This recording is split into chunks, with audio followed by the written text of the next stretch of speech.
शेतकऱ्यांसाठी आजच्या महत्त्वाच्या ठळक बातम्या पाहण्या अगोदर चॅनलवर नवीन असाल तर आपल्या चॅनलला आता सबस्क्राइब करा। खूप जण व्हिडिओ पाहतात पण चॅनलला सबस्क्राइब करत नाहीत। सबस्क्राइब केले की आपल्याला रोजची रोज ठळक बातम्या ह्या चॅनलला पाहायला मिळतील। तर चला पाहूया आजच्या ठळक बातम्या। शेतकऱ्यांसाठी पहिलीच बातमी, सोयाबीन उत्पादकांची व्यथा।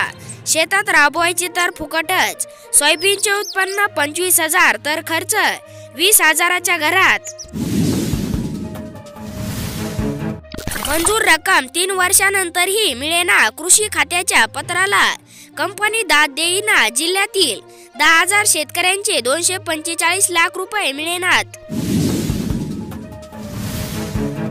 मध्य महाराष्ट्र, मराठवाडा, विदर्भात तुरळक ठिकाणी गारपिटीचा इशारा। नागरगाव येथील कांद्याच्या वखारीस आग, अज्ञाताचे कृत्य। शेतकऱ्यांचे 5 लाख ते 5.5 लाख पर्यंतचे नुकसान। निराधारांना विविध योजनेचे अनुदान आता डीबीटी मार्फत मिळणार। उन्हामुळे केळी भाजीपाल्यांना मोठा फटका। दानापूर परिसरातील शेतकरी अडचणीत। विहिरीची पाणी पातळीही खालावली।